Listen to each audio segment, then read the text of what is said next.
little bit about myself. I grew up in Orono and Long Lake, other than serving my country in the U.S. Navy, and then coming back and attending the University of Minnesota and obtaining my mechanical engineering degree.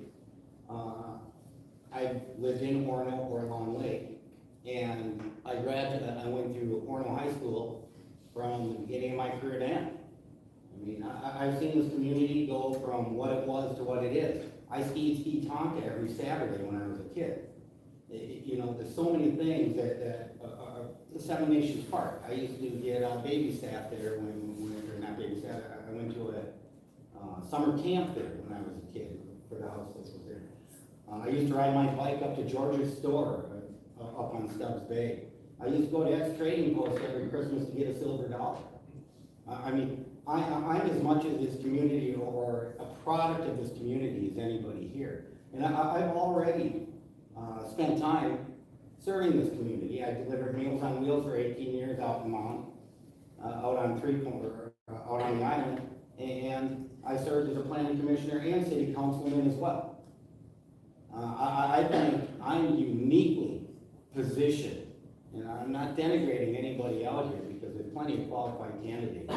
But with my history, my experience, my understanding of zoning codes, my understanding that you guys have completely destroyed the protection of the lake and that kind of stuff needs to come back. And the fact that I don't think you should be using the code book in order to enhance friends or let people get away with stuff to sacrifice the lake to do so, or any of the lakes. And these kinds of concerns bring me to my main point, is the fact that as far as green energy comes, I've really run into as ignorant a community ordinance-wise. And that's what's going on here. You guys build a $18 million public works building, you can't be bothered to put a $100,000 40 kilowatt solar system on.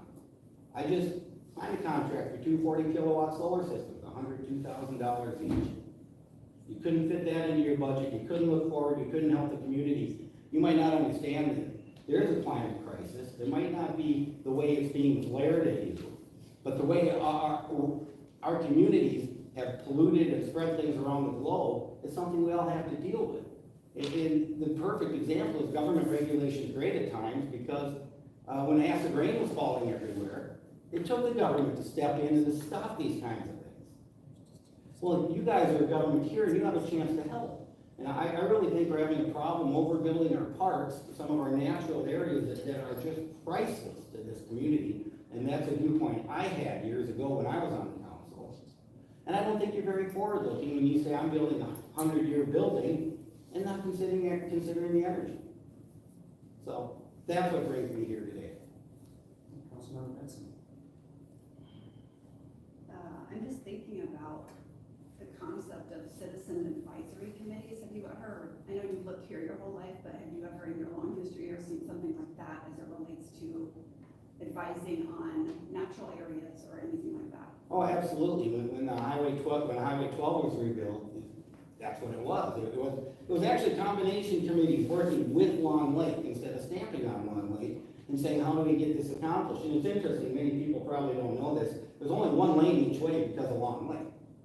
Not because Orono didn't want one lane each way, because Long Lake wanted that. And you know what? There's only an exit over there and an exit over there because of Gabriel Jabor. Because he wanted people to drive past Orono so we could maintain our rural character and we wouldn't have the exits and all the traffic.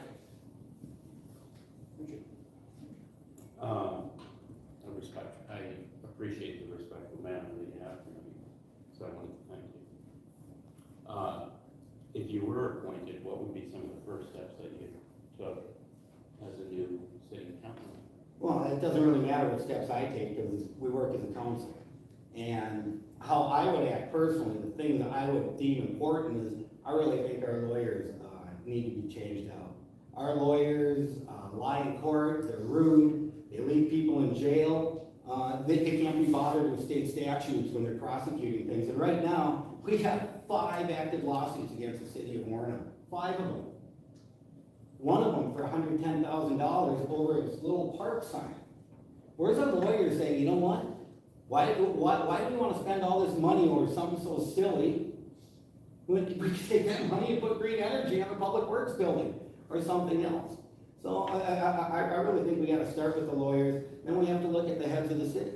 Because what's gone on in our police department, which is well documented out there, the officers are great. I've had officers respond, and they're very respectful and everything, but the leadership of the department has allowed certain things to happen in our community, not just to me. There's a bunch of Channel 5 anchors who sued the city at one point, and other things. I think this stuff actually has to be investigated and looked at, instead of letting people slide on just, I don't know, making stuff up as they go. And that's a problem in this community right now, is the leadership. So you would advise firing our city administrator, firing our attorneys, and firing our police chief. Those are three great steps to start this city on the path to healing and on the path to actually respecting its citizens, because those are the people who do. You laugh at me, this police chief changed the policy of making a police report every time they get to a property because of me. Now there's incident reports. I have a police file this thick over property complaints, some of them which you filed, false police reports, some of them which you filed, which never should have existed. Why do I have a police file when I've never been convicted of a thing or done anything wrong? I simply tried to go green. That's not me. That's the chief of police allowing this to happen. Like I said, he changed the policy afterwards, once he realized what had happened. But you think he would acknowledge or recognize it? Not at all. You know, I am interested in energy and energy preservation. How do we become more efficient? What's the best way to offset people's perception that it costs too much money to be energy efficient? That's a tremendous question. I just want to say, first of all, the only reason there's energy efficient lights in these buildings is because of me years ago, when I brought it up to the city, and the city went through a lighting retrofit. That's the best first step. It's cheap, and it's great. The problem is, like you said, this big upfront cost. Well, my client had a choice. He could have a 25 kilowatt system and get a $5,000 rebate from Excel Energy for one of his buildings. Or he could build a 40 kilowatt system and blow off that $5,000, and over the 25-year life of the system, subtracting the extra cost of that 15 kilowatts, he's gonna make his company $120,000 plus. I can prove this to you in documents, and I've got plenty of clients who will say he's absolutely right. You have to be forward thinking. You have to understand that not only prices don't stay the same. When I give an estimate, I give, at today's prices, here's your payback. But you know what? Prices go up. And I've been doing 4% per year, which is really low. 4% per year over the 25 years I average that, and then you can see what the real payback is. You might be saving $2,500 a month now, but you're gonna be saving $5,000 to $6,000 a month in 25 years, and that's only 4%. It's a matter of just getting you to understand, look at the numbers and reason it out. Like I said, they make the decision to get this 5,000 from themselves. Let's make as much as we can over there. I just say, but sort of a two-part question. I would definitely tag on what Matt said. I'm not opposed at all to green energy, but as a council member, it would not be something that you personally could supply to the city because it would be a complete conflict of interest. With that being said, cost analysis for solar panels and things of that nature, I think it's a great idea. I'm very okay with it. If it can make the city more efficient. Well, I wasn't on council. I've been here with my company I'm since. 100% on board with it. I'm not on council. I've been here since 2009 with my business. He even tried to take my business over, form his own company. It's such a good business. Sorry, you did. I never got a phone call. We're building this new building. We've got a solar developer, a wind developer, a battery bank guy in town. I know you gotta take 3 bids. Well, give me a phone call to say, what do we do? But Jay, in that respect, I could have directed. the city buys securities. They have for years. They buy bonds and everything else. Even before I got on the council, they didn't buy bonds from me. I didn't take it personally. I did. The other thing I would point out is, from 10 years of being on the fire department, and working with our police staff, our department is the best run in Hennepin County, by far.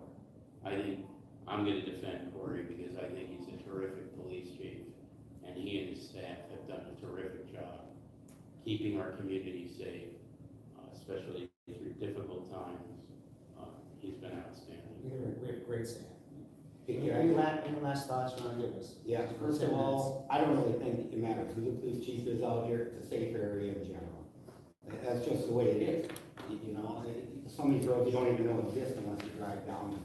Doesn't mean we haven't had crime, but we have. I'm gonna challenge you guys. You have a lot of people you like here.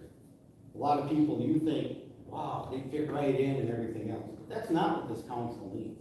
This council needs someone who's gonna point out what's going on, and have their own separate and honest opinion that they're willing to give, and not be afraid to give it. And the person with the most experience in the city, when it comes to that, I'm plenty of experience, I've been on the planning commission and council. I just think that I'm the guy to do it, and I know there's plenty of other people out there who completely agree with me. All right, thank you. Thanks for your time. Thank you. All right, Maria Beach, who's next, is out of